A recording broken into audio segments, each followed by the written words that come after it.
here tonight. Always gotta love those grudge matches. Put a little bit more on the table than just the game. Whoa. Second.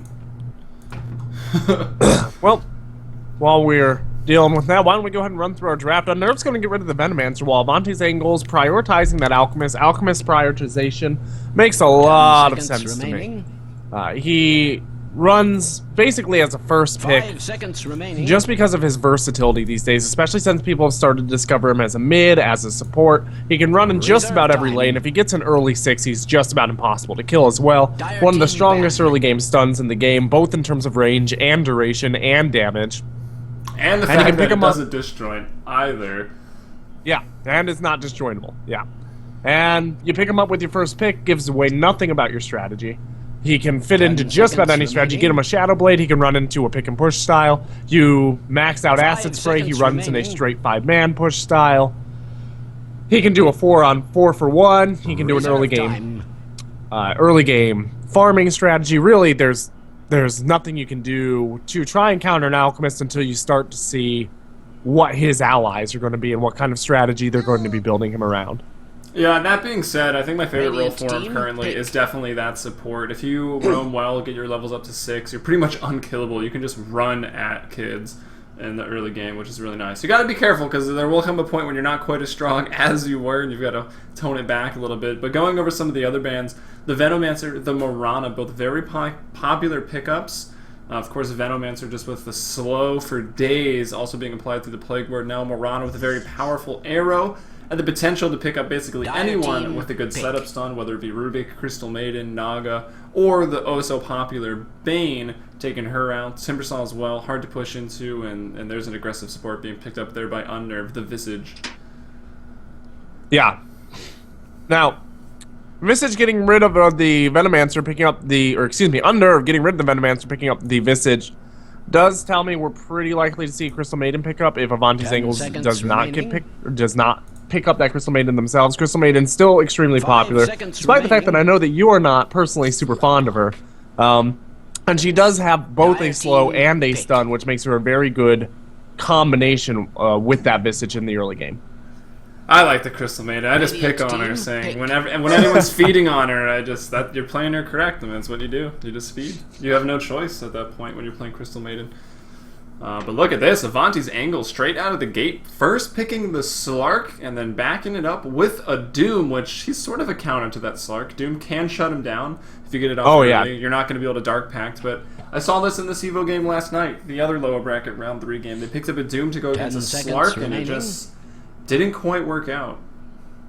I 5 seconds like where Avanti's angle's head is at. I'm not 100% sure that this is the way to go about it. But what's particularly nice about this strategy is that they picked up the Doom instead of banning out the Doom, because if they banned out the Doom, it would have given away the fact that they were trying to pick up the Slark. They wanted the Slark, so they said, well, we'll just pick up the Doom along with the Slark rather than giving away our strategy. Because Doom is a pretty popular counter at this moment for Slark.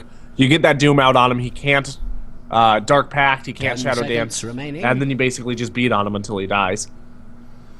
Yes. 5 seconds Classic Doom strategies. I like the Doom pickup, though, especially if he's going to go utility in this case, just to get up some auras, maybe the mech into a Fast Vlad's or mech AC, or if someone else gets the mech, then Doom just goes straight for the Vlad AC build.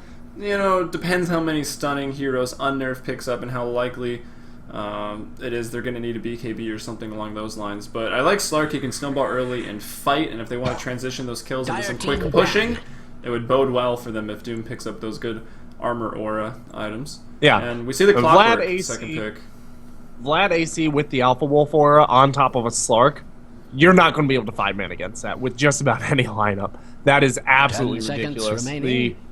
Really, your only hope against that sort of strong or double heavy hitter strategy is try to keep Doom from being able to get that Alpha Wolf, or try to keep him from getting the farm. I kind of expect that Doom to run in the jungle with the Slark running in the off lane, so we could even see another opening for a semi-farmer.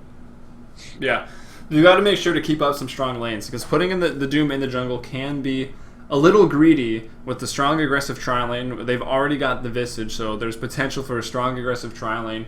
If it really shuts down the duo lane, if Avanti's angles is to run one, it can be problematic, because then that lane loses, and then suddenly the jungle is not safe. Doom has to make a decision. Does he go to lane? Does he switch to the enemy jungle? What's he going to do? He needs to find farm. We saw that happen exactly last night in the Fated versus... I remembered who they were playing. Fated versus the Bird's Nest series. Actually, that was game 3 that went down. No, it was game 2 that went down, and it was about 20-2, I think the final score was. Ouch. Yeah. Anytime you see a jungler ramming a really aggressive tri-lane down your opponent's throat is a really great way to just kind of halt their progress. Wow, Outworld Devour, another strong, sort of independent hero that he's obviously... Well, typically he runs mid. I have seen him in safe lane, but almost certainly we're going to see him in the mid lane, especially with the Kunkka ban. Yeah, well, I don't know. I mean, it's... Yeah, the Kunkka ban makes me think it's going to go mid a little bit more, but he's been seeing a lot of time in the safe lane farm. I mean, just look at Arteezy taking it safe lane, going for that Midas, and going for proper late game carry items instead of picking up the Mac. Because running in the mid lane now, a bottle is pretty much required where it wasn't before. So it's nice instead to put him in the safe lane, maybe supports that can roam, get him an early advantage, and then leave him be, because OD can always buy time putting himself under in the Astral for some TP support, for Slark to pounce on over, and what have you. But some more bans. The Luna being taken out as a strong pushing carry, the Kunkka as potentially the counter to the Outworld Devour. UnNerve themselves ban out the Abaddon, and they're going to take out the Viper as well. Nyx Assassin is an interesting pick here. This isn't a hero that we've seen a whole lot in 6.79, partially because the change for the Impale has been moved over from a target-specific click to a ground-specific click, as I'm sure everybody here watching knows. And basically since that point, I've only seen him maybe 2 or 3 times. A lot of players that used to really love Nyx are not quite so keen on him anymore because of that's now more of a skill shot base rather than a point-and-click. But I think it makes it more fun. Yeah, I like the change personally, but it's interesting to see them pick up that Nyx up against a Doom and a Slark. Nyx isn't really going to be able to burst down that Slark, most likely, and he's probably not going to be able to burst down the Doom or the OD, so running him as a super support, running him as a 5 slot along with that Visage and aggressive tri-lane might make a lot of sense. I don't really see, especially since there aren't a lot of mana-dependent heroes hanging out, and there's the OD anyway, so the mana burn isn't going to be providing a whole lot for the mid-game. Maybe in the early game in lane you'll see it used to great effect, but in the mid-game when you usually expect it, probably not going to be that effective. Well, the best part, the reason to pick Nyx up against the OD is because later on in the game, when he's stacking up the Astral Imprisonment stacks, when you use mana burn, you can literally do 700 damage every 4 seconds, so it's going to force OD to buy out a BKB. It might not be so effective in the early game or the mid game like you were saying, but come late game, if you have that Nyx Assassin, he can your support can basically kill that OD in 8 seconds. So it's pretty nice. And also draining the mana, so no Eclipse, no orbs or anything like that coming from the OD. As Ruby picked up. 5 seconds I remaining. don't know that running for a late game strategy against a Slark Doom OD first 3-pick lineup when you've got a Clockwork, a Visage, and a Nyx. Running a late game counter might not be the way to go, though I do see the mana burn once OD is pulling up extraordinary amounts of stolen intelligence.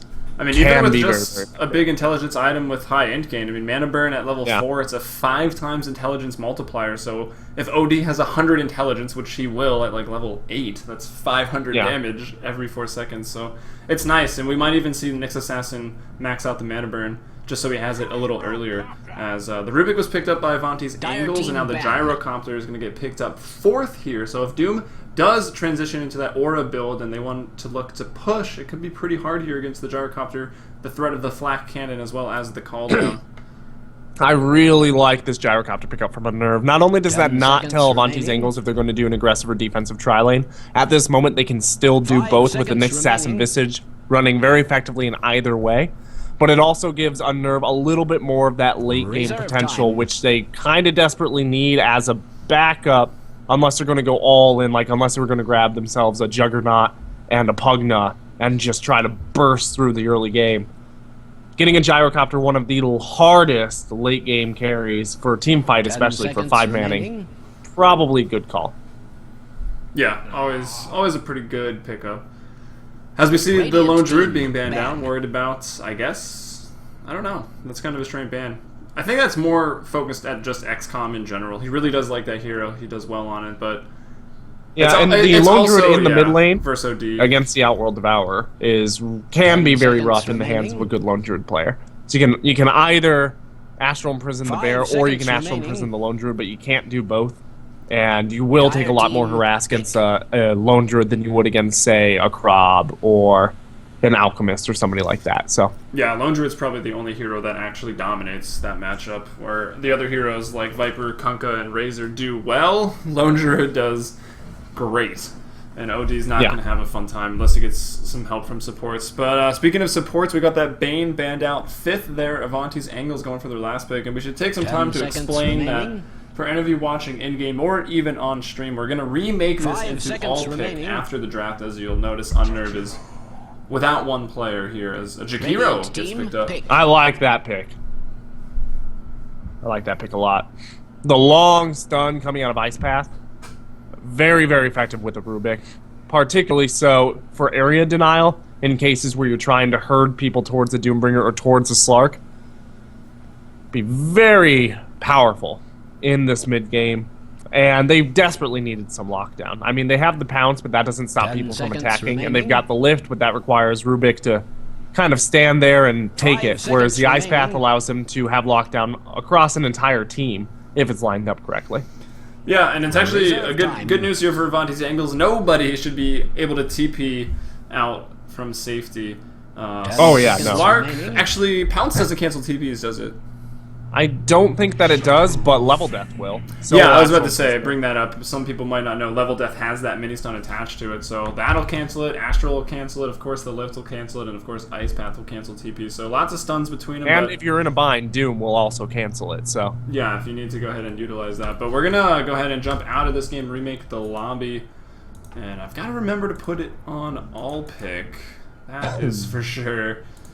So while we're remaking the lobby, why don't we just go ahead and let everyone in game know, A, we're remaking the lobby, so go ahead and jump back in if you're in ticket, and B, for everyone in stream, thanks for stopping by.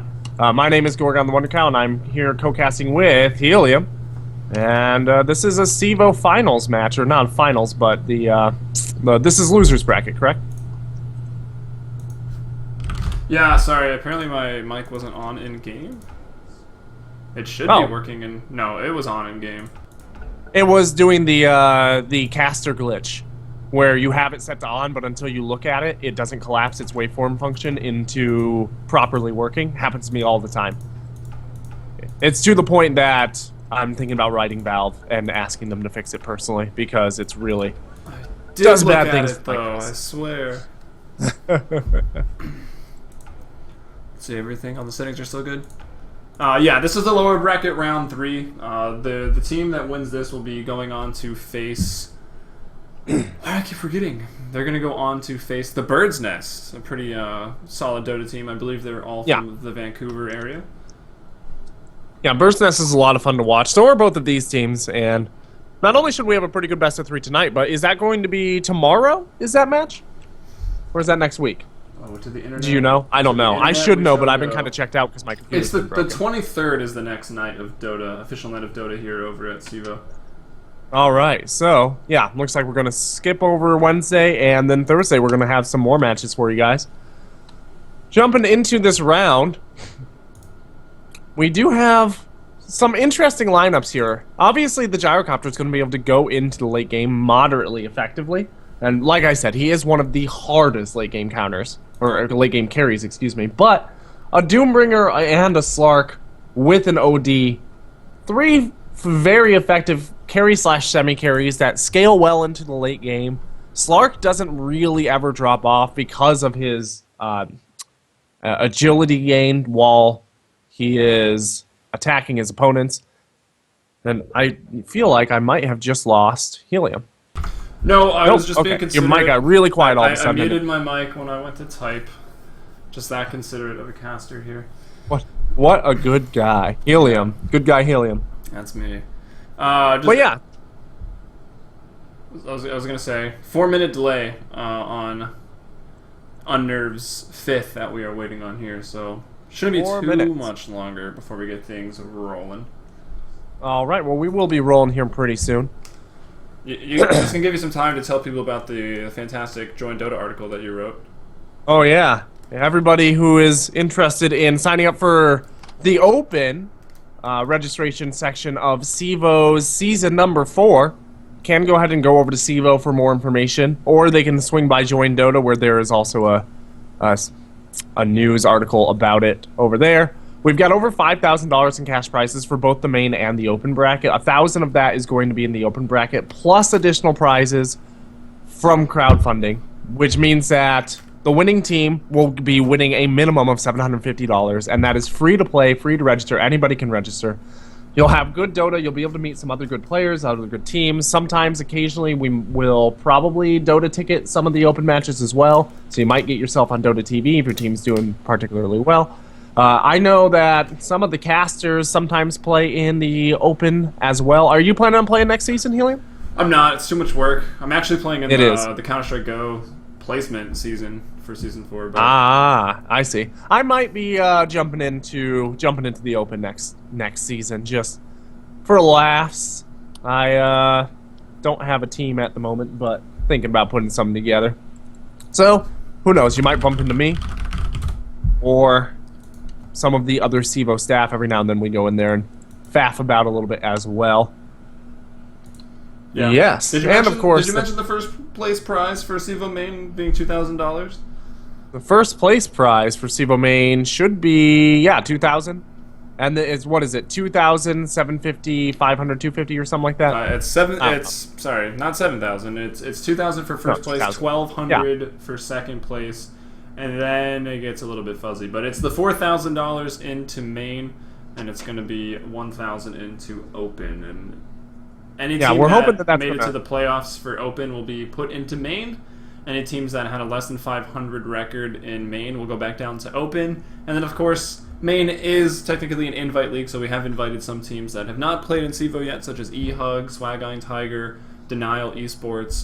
They're already signed up there for CEVO-Main Season 4. Great. Yeah, nice. It's a pretty big prize pool for a community tournament, which means that we should be expecting to see some pretty good teams come out. So this season of CEVO has been really exciting. We've seen a lot of good teams, a lot of good matches, and we continue to see a lot of good teams and a lot of good matches. Next season should be even better. If you have enjoyed watching CEVO so far this season, be sure to come back for next season. It will only be getting better from here. And, of course, you'll continue to have myself and Helium and Chicago Ted casting you all the way through the season, along with hopefully some a mystery caster. We've got some guest casters that have been coming by every here and there.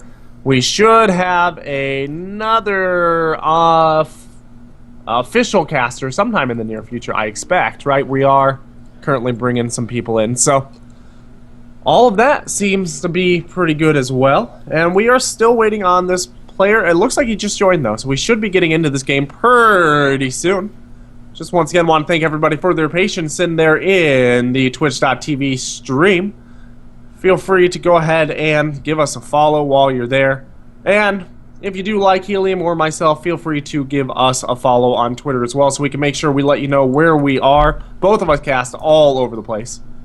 We both get around quite a bit. We're a bit of caster horse. So if you want to be able to keep up with us and see what we're casting, where we're casting, feel free to follow us on Twitter. Our Twitter account should be up at, I believe, the top of the overlay there. So up at the top of your screen. Helium Umbrella and Got Cow Dota. Avanti's mad at me.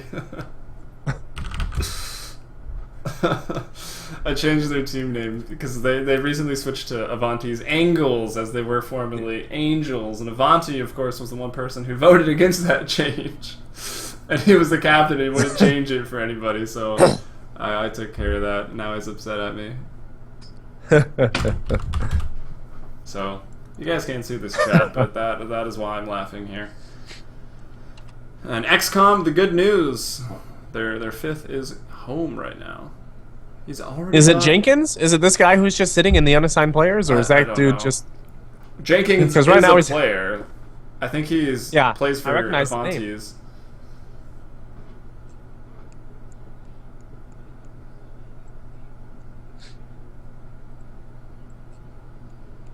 Oh, all right. I don't know what's going on here.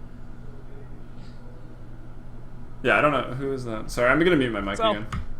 Yeah, I'm just going to go ahead and fill a little bit of time here since we do have just a couple more minutes before this player stops by. The joys of Dota casting. Why don't we go ahead and see what's new in the world of Dota? I don't know if anybody read about this, but Zhao, formerly of Tongfu, has been talking about potentially retiring here. It's a big old post about it on 2p.com. That's fairly interesting, you know. He has not been very happy with his performance, and he said lately, if he can't adjust better, he's going to retire. He thanks his fans, and he's sorry to let everybody down. But, yeah. He hasn't made any explicit statements, but, yeah, and a little bit of... We'll be sad to see him go. He's got a lot of titles under his belt, and especially in Dota 1. He's a pretty solid carry. I know a lot of people potentially throw some hate his way, but I think he's always performed pretty well. He did manage to... was he on IG at the time of TI2? Yeah, he was. Yeah, he was. Yeah, so he won the international. I mean, he played really, really well in TI2 as well. And, I mean, he's been playing... not as well as he used to as of late, but I don't necessarily know that he doesn't play, that he plays at the level that he needs to retire more than he needs to have more training or whatever. But either way, there have been some internal conflicts with IG as well, with Chuan throwing a little bit of hate his way publicly. So we'll see. We'll see if Zhao wants to hang around or not. But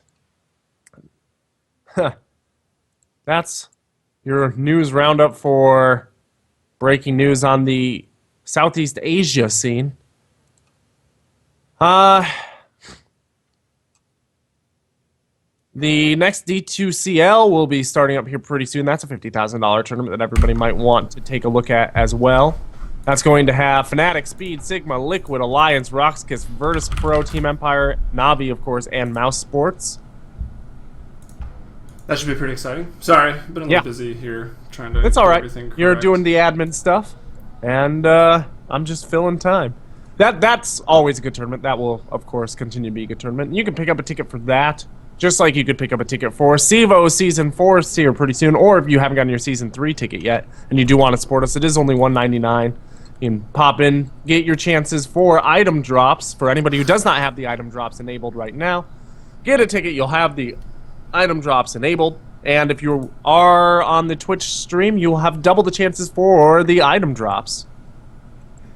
I don't know if that math is technically correct, but at one point I did say that. I really have no idea how that system works. It will increase your odds for... I don't know if it's explicitly 2/1, but...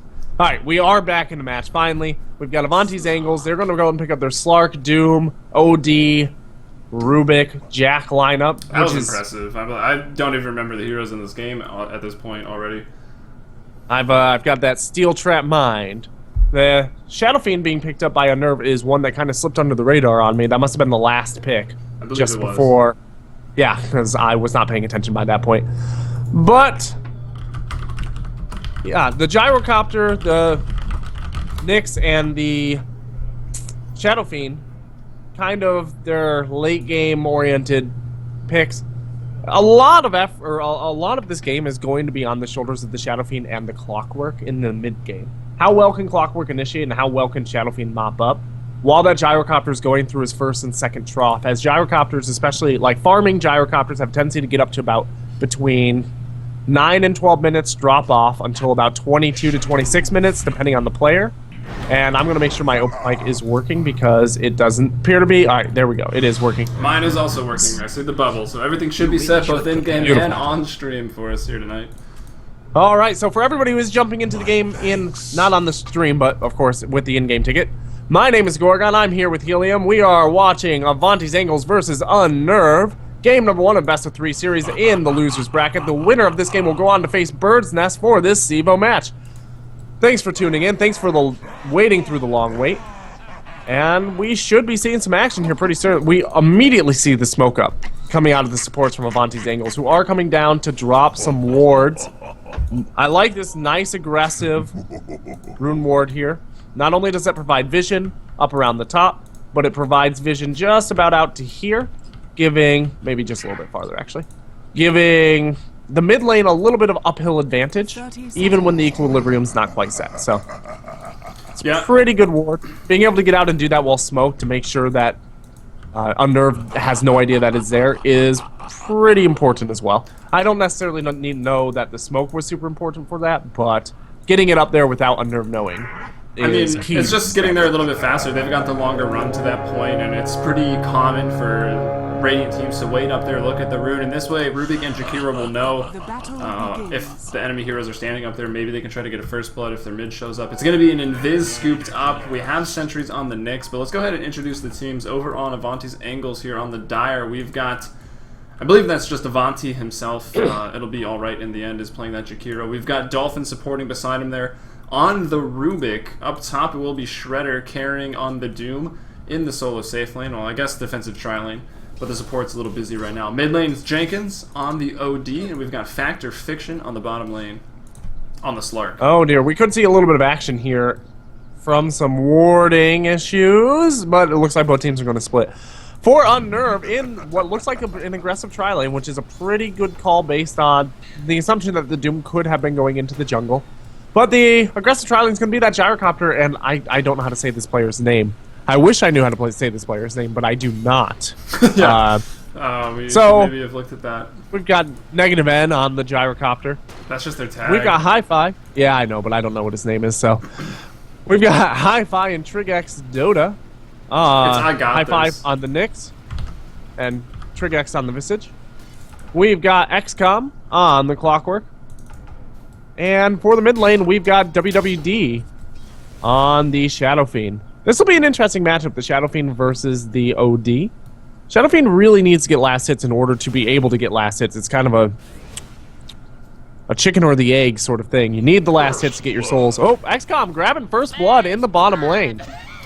Yeah, that's not where you want to be. I'm blaming that on Jesus. I was reading, trying to figure out what he was saying in the chat. That's Jesus' fault. But that's an early first blood, and just shows you the power of Cogs and Battery Salt put together. Realizing Essence Shift was skilled up first here by Factor Fiction.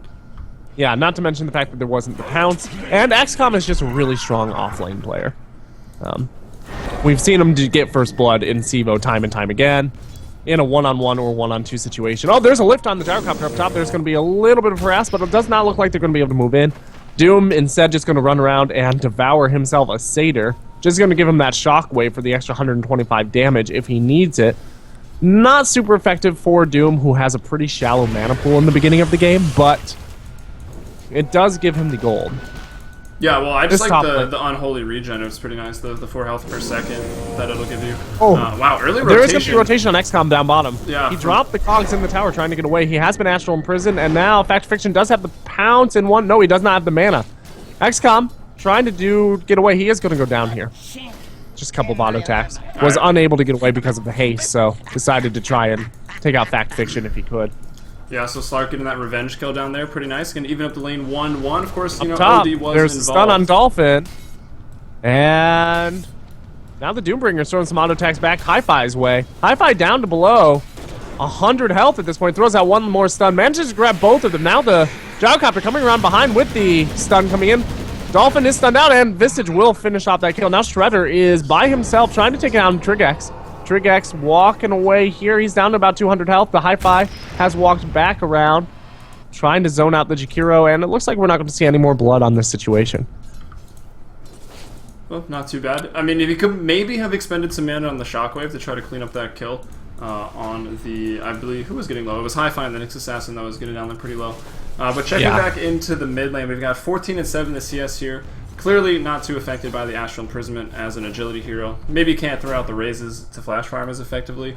But doing well with the farm. We've also got the OD. That's going to be Jenkins at 14 and 5. And it should be noted that it is... might be going down here. He does go down up top. Now Shredder's under attack. He's being taken down by the Rocket Barrage. But Gyrocopter's also low. Dolphin on the Rubik trying to get over while Gyrocopter has gone ahead and wandered himself back up to about 116 health. He should be able to get away. Shredder also walking away with less than 100 health there. He ate a tree using one of those tangos. He's going to go and throw down the floor of fire, that Scorched Earth, to try and get his health back up. try to stay in the lane. This has been pretty aggressive play coming out of UnNerve, but what would you expect? If you're up against a Doombringer, a Slark, and an OD, you definitely want to get that early game advantage, because things will get out of control really quickly if you don't.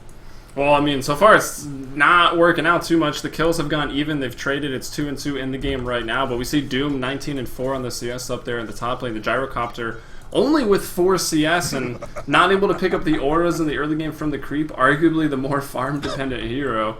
He does need that right click to start kicking in the mid game. Otherwise, they're just going to get run over, I think, by this Doom and Slark. XCOM is cogging like a boss down here. Slark has not had more than 50 mana since he died last. He is I like the 2 points ripping in cogs. apart.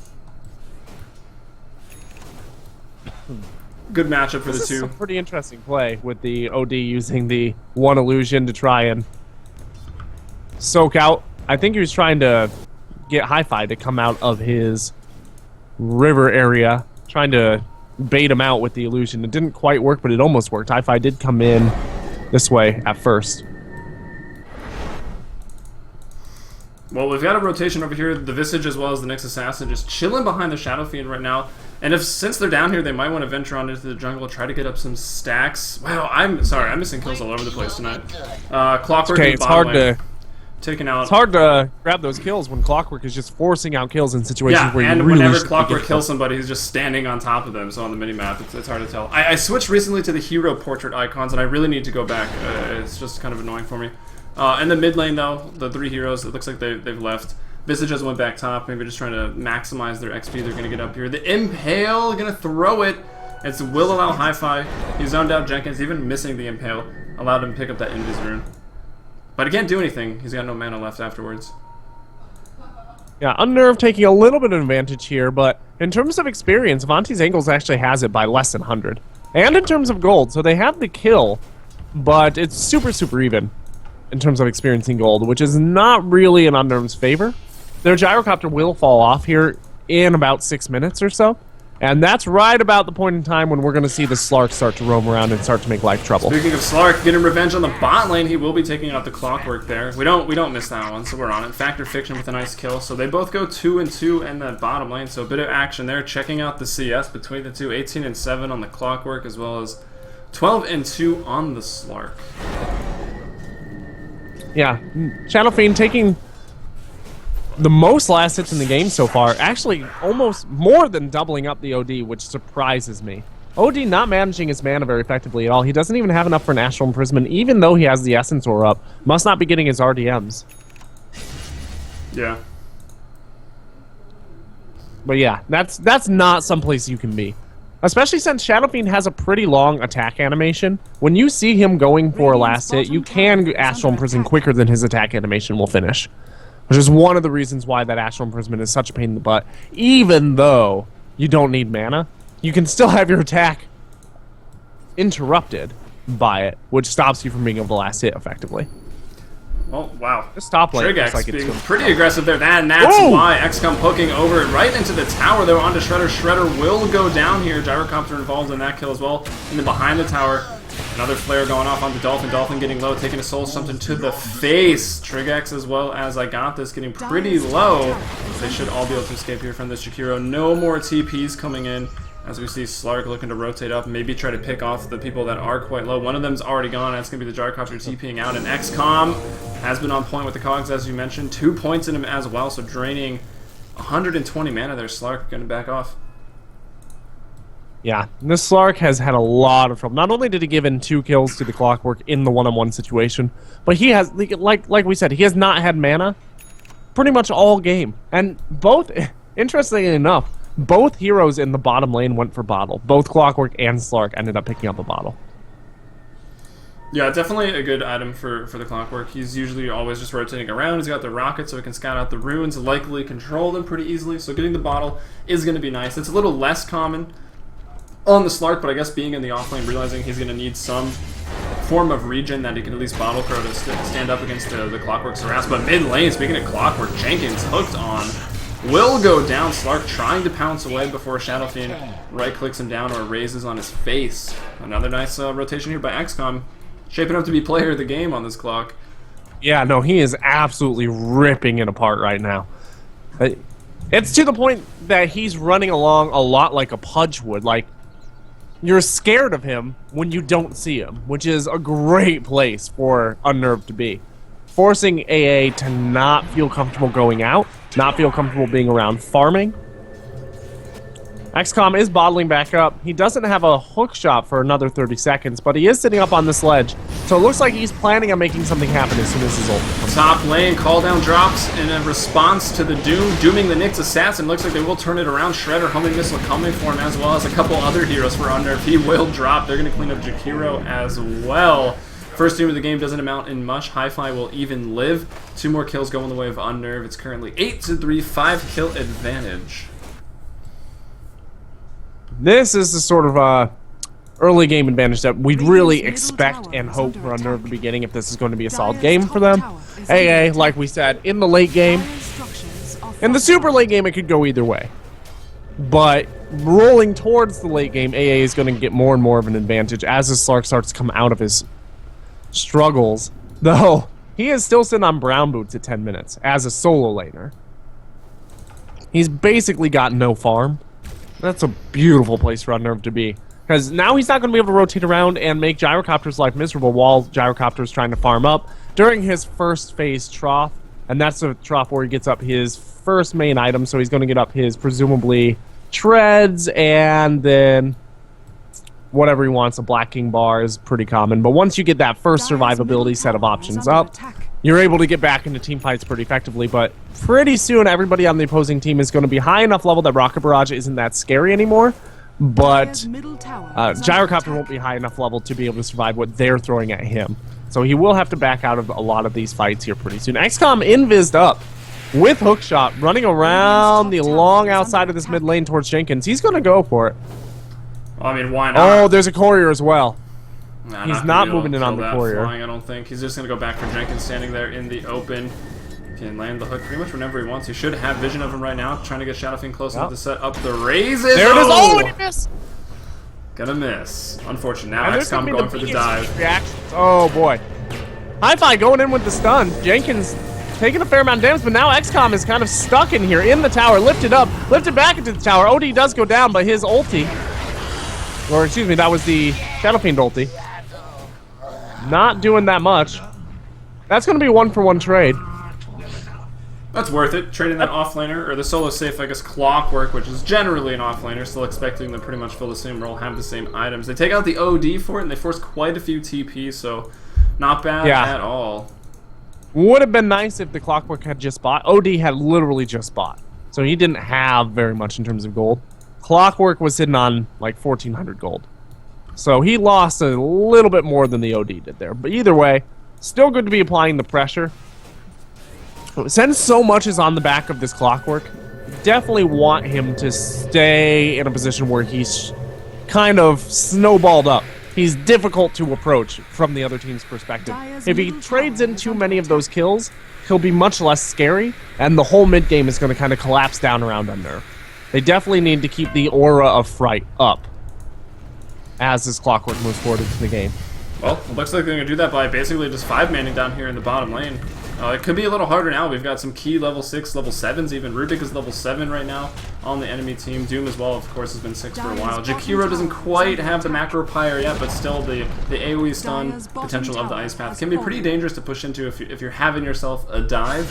Another big level 6 to talk about here is Trig X on the Visage. He's got his Medallion of Courage, and he's got 2 familiars right now. So the supports pretty much have to be aware of those familiars. We already see them diving past the tower, going to put one, stun one down, and the pure damage from OD is actually very, very good at taking those out. And little Clockwork might have gotten himself into a little bit of trouble up here. Should be no, okay. They're not going to pursue him. Looks like they found the Slark, however. They've got that Impale to be able to deal with him. Call down being dropped, not really going to hit anybody. Soul Assumption from Trig X. The heat-seeking Soul Assumption is going to take him out. And oh my gosh, the Sanity Eclipse from Jenkins does absolutely nothing. Like 100 damage maybe over there. As the Requiem of Souls being channeled up. Going to do a bit of damage, but not quite close enough to the epicenter. So Avanti's angle is able to retreat out again. 1-for-1. That was Benny Hill Dota. They ran in opposite directions, spread out across the whole map, and nobody died. Just the Gyrocopter and the Slark. Despite the fact that that was like 4-on-4, for this entire region. Yeah, things started to get a little awkward after Clockwork threw out the hook, and then sort of split. Some people were like, oh, maybe we should dive. On the side of UnNerve, Avanti's angles like, maybe we should kill the Clockwork, and everyone was kind of indecisive, and at the end, I mean, just one person on each team went down. It's 10-5 now, the score, but the gold at equilibrium, 1,000 advantage actually to Avanti's angles and experience. And checking out the farm, it's still Shredder up in front. Did not know, he actually did go minus. He's max out Devour, so Shredder is going to be the top of the net worth for a while to come in this game. I believe that's his 4th use on the minus, the most recent one. It's his 3rd or 4th, so he's had it for a little while. That'll have paid for itself in about 5 more minutes. And between Midas and Devour, he's going to be able to knock out this jungle extremely quickly. And UnNerve not pushing nearly effective enough to warrant giving him this much space, to be 100% honest. He's going to go straight for the Orchid of Malevolence as well. Yeah, we'll see how that pays off. Who do we got? Clockwork. The man of the hour, or at least he was. The man of the first 12-10 minutes. He's got his hook back up. He's got a double damage bottled. Checking out his levels, he's level 9, so if he wants to gank up that Doom, it's going to be level 11. It could potentially be a little dark even now. Is level 11. Up top, we've got Shredder, so he's not going to have to worry about Doom. Doom will be taken down right here with the right click from the Gyrocopter, who doesn't happen to be Doom, but don't worry, guys. He's got this. The TP's come in. OD's searching. There's the count out onto Hi-Fi. Hook in. Gonna land on Jakiro, but he's in the ice path. Stunned up from the Impale. Stolen by Dolphin. Macropyre. XCOM will go down. Factor Fiction picks up the double kill by pouncing onto... Who did he get? Gyrocopter. No, wait, what? That's a beautiful exchange for AA. That did not look like it was going to work out well for them when they gave up the Doombringer for really no apparent reason. Because while that Doombringer was being killed, they were smoked up over here and just kind of moving back and forth. They could have been up there by that time, just about, but because they were being so indecisive and the OD decided to farm instead of moving around, nobody was up there. They had to blow a couple TPs to go up, and the Doom went down anyway. But the fact that they managed to turn that around, that Gyrocopter went down again. He really desperately needs to farm. He has not finished up his treads yet. Oh, he just finished them up. And he bought his TP as he was TPing away and did not get it into his inventory. So had to sell it. He'll get it from the side shop instead. A little annoyance there. Rec Room of Souls going off in the mid lane, just trying to kill up that OD solo. Dolphin going to go in and pick up WWD here, and he could be in a little bit of trouble. XCOM there to help out. Oh, the Arcane Orb going to follow through there. XCOM, though, trying to go to town here. Has the hook. Needs to find an ally to hook to. Potentially going to go with the stun. And the Cogs should be enough. What a play! Out. But Jakiro looking to spoil the fun. I think XCOM's still going to be okay. Slark pounced up the hill to the secret shop. Will be taking out Trigex on the Visage, potentially.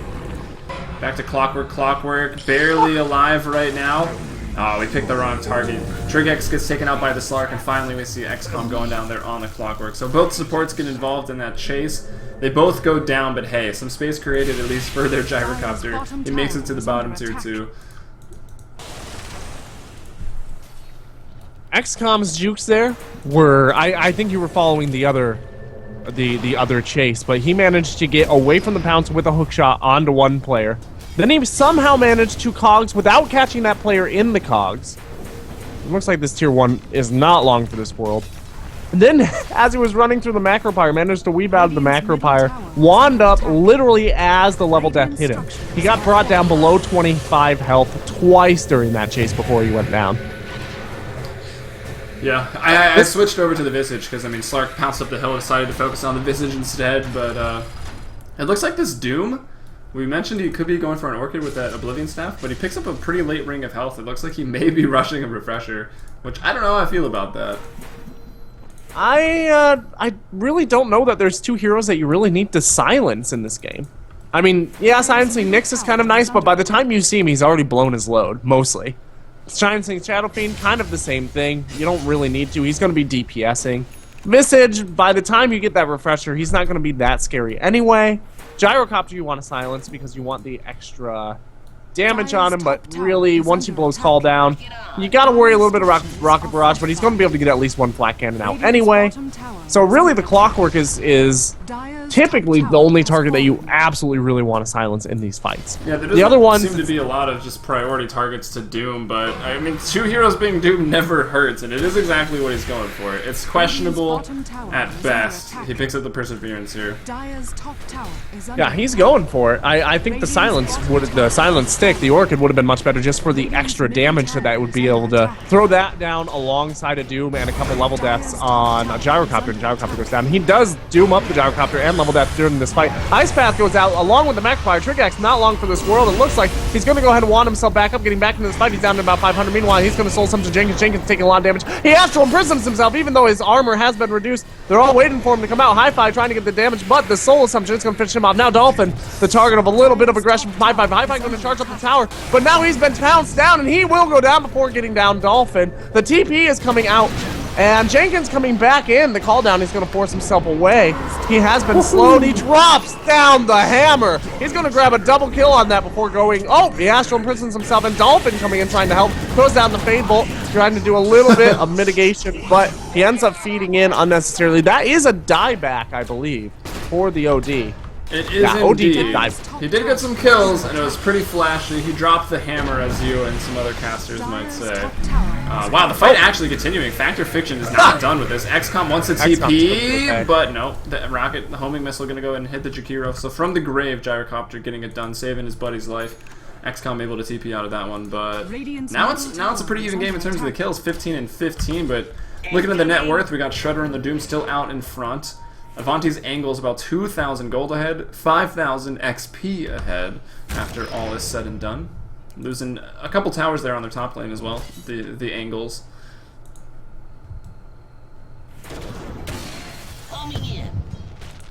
Yeah, these, once again, the tower advantage, the very slight tower advantage that UnNerve has. What I would typically expect, Shadow Fiend pushes fairly hard, Gyrocopter pushes pretty hard. They don't have a whole lot of push coming out of AA. There is just a lot of, basically, I'm going to strongman you out of the way. Rubik managed to grab himself a Rocket Flare. That's a pretty useful spell to have, especially in this stage in the game. Visage already has his medallion up. There is a Roshan right for the taking. Having that Rocket Flare will allow him to scout that out regularly. Very nice spell to have, because you know that Gyrocopter is thinking about going in and taking that as soon as he gets up a little bit more damage. Oh, initiation under Factor Fiction on the backline. He will, well, maybe not go down. Shadow Dance is alive, and he's going to be able to run out. Factor Fiction takes out Hi-Fi on the Nyx Assassin. Call down, slowing everybody. Shredder throws out the refresh bow. What would you think? Doom doesn't have enough mana. Now he does here, getting some mana boots up. So use the Doom again after using Doom, then refreshing, and then trying to use again. But it's okay. They take that fight. They take out the Nyx Assassin, and somehow Factor Fiction lives. Pretty much everything from UnNerve is used on that Slark. Yeah, Slark is just so hard to kill.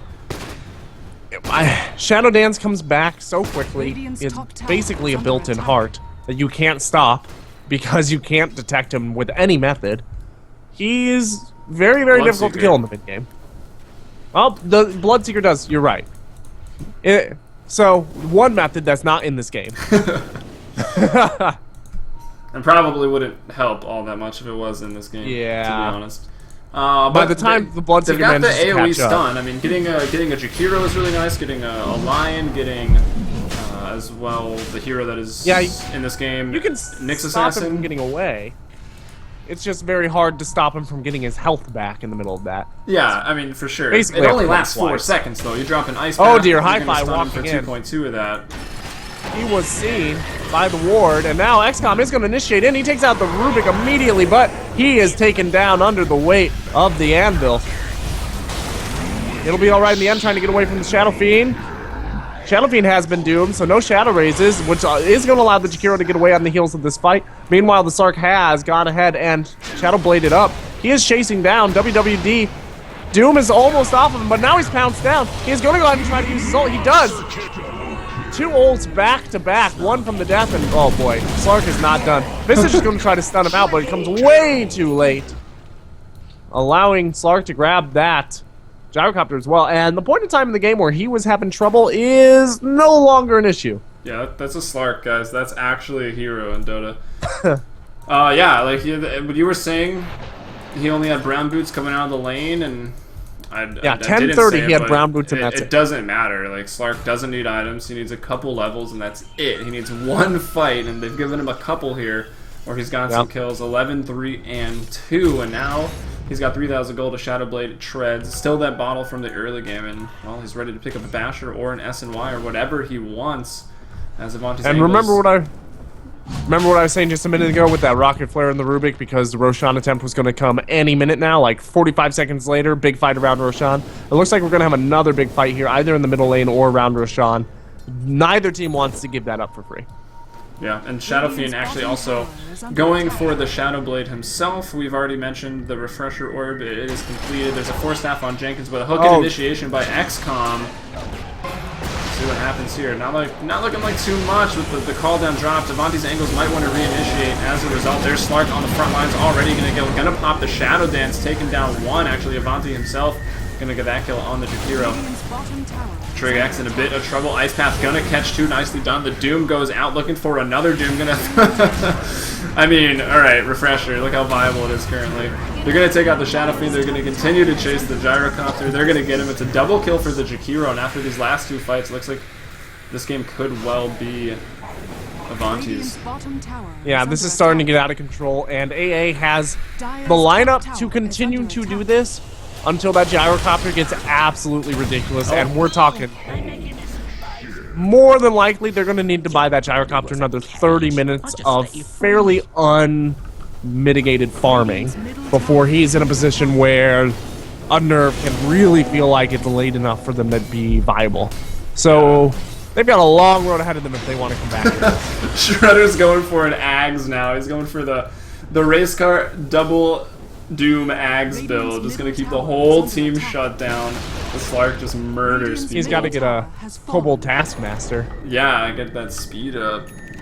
That would be nice. He should, honestly. That would be hilarious. Although, it's hard to say get rid of Pack Leader's Aura and the Critical Strike that the Alpha Wolf gives you. That's also helping Slark out considerably in these engagements. And Slark actually goes for the BKB despite only having 3 deaths. 2 of them came very early in the laning phase, only 1 since then. He still opts to go for BKB. I think he doesn't really need it, to be honest. Could have maybe got a Basher or an S&Y and just continue to snowball here. Yeah. I don't see why he feels like he needs the BKB. What targeted spells is he really trying to worry about here? Soul Assumption? Honestly, the Impale or the Hook. But the Hook's going to go through BKB, so I'm just going to say the Impale. Yep. It's the one AoE stun that can disrupt him when he's in Shadow Dance.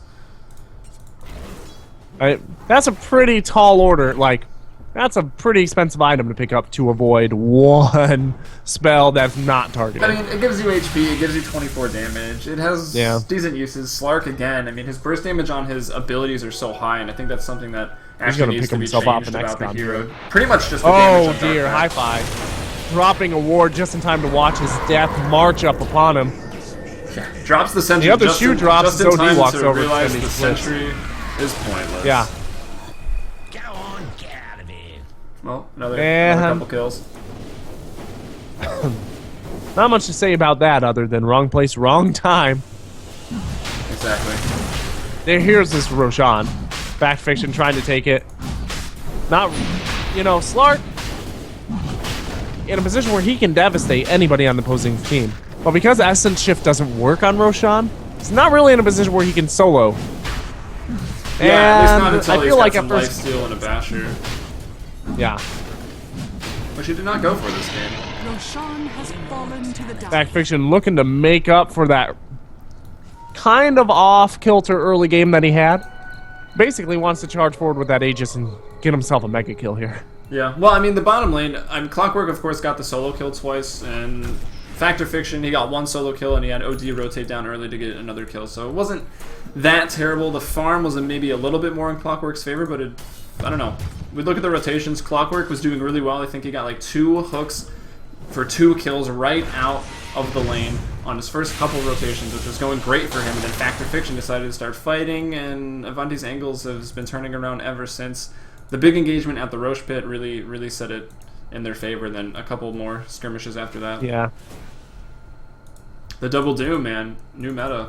Can't believe the Shredder's actually getting away with this. Yeah. Not only Double Doom Mags. Yeah, well, okay, if you're going to go Double Doom, you better go Ags. Yeah, exactly. Hope you like taking 110 damage per second forever. Yeah, exactly. Not terrible. That's probably one of the best Ags additions. I mean, it's one that's... Oh, I really like it. It's just hilarious. It's not one that you would necessarily want to go for Ags first because people don't, but if you're winning and you think you can get away with it, it is pretty funny. Not only is it pretty funny, but against some specific heroes, it's really, really effective.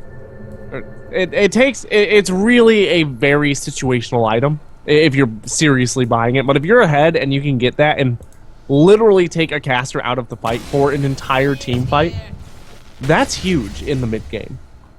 Yeah, which going back, I feel like Doom on Visage is actually pretty good. I mean, if Visage is sitting in the back like he should be, he's able to get off the soul assumptions. That's a lot of damage every 4 seconds. Same thing for the Nyx Assassin, bursting out those 500, 600 damage mana burns on the OD.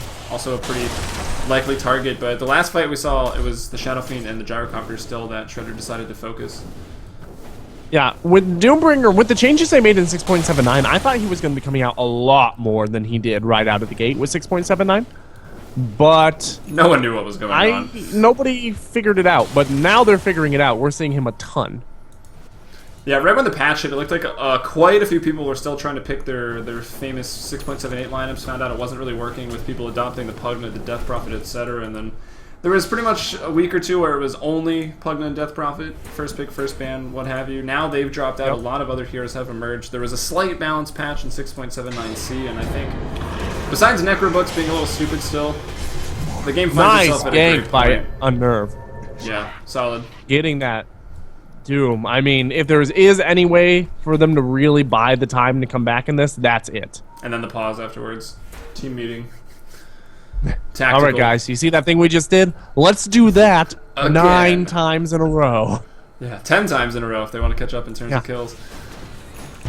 They got this. Well, you know, you don't want to be greedy about it, Helium. Yeah. Calm yourself. 9 times should be sufficient. I mean, that would definitely help. And we look at it, we find themselves maybe about 17,000 gold behind, and 26,000 XP behind is UnNerve. And, well, they lost against Avanti's Angles once already, which actually surprised me. Avanti's, I think, has sort of stepped up here in the playoffs. They weren't quite all in tune or in sync in the games versus Union Gaming. It looked like Avanti's Angles uncharacteristic performances by the whole team. They're going to force a fight here. Slark has TP'd back, OD TP'd back, and they don't know it. They don't know these TPs came because they went all the way back to the well. Backfiction taking out that kill immediately. XCOM trying to cogs up, trying to get away. Backfiction going ahead and run through the entire team, and XCOM forced to run away. Trying to juke. Slark looking for him, and he's actually going to come up right behind Slark, unfortunately. And he will not be getting away from this. He's going to go and drop the cogs. Oh, he might actually... Oh, very nice play from the Outward Devourer. There's the Ice Path, and he's going to take the kill for his trouble. Yeah, and while Fact and Fiction was working on that, the Visage went down on the other side of things. The rest of the team was over there while Slark just continued to, again, rip off people's faces. He also has that Basher now, another 2,000 gold. He's not far off from the Abyssal if he wants it. At this point, it looks like the game is, well, I'd say pretty much over. There's a Gyrocopter, and you haven't lost a rack, so there's always the potential, but highly unlikely. Trying to pull a triple Divine Rapier. Yeah, just out of nowhere right now. I was really going to have to channel the Havos. Huh. We'll see. And the Necrobook event, the Necrobook 2 coming out here for Avanti on the Jakiro. Jakiro, yeah. It does not look like, honestly, I wouldn't be, as soon as this Rax goes down, we'll probably see GG call. So this is more than likely a last-ditch effort. High five, trying to do something, goes and gets the double stun out twice. Out on the Rubik and the OD. The Soul Sump's going out, but disjointed by the Astral Imprisonment, saving the Aegis on that Slark, who is going to go ahead and Shadow Dance himself back up. Just stand there. I heard the hook shot. It is up on Shredder, who is going to stand in the XCOM standing on the Macro Pyre, but he pops his BKB to try and save himself a little bit of health. Shredder now down to about 450 health, but he's got so much regen right now.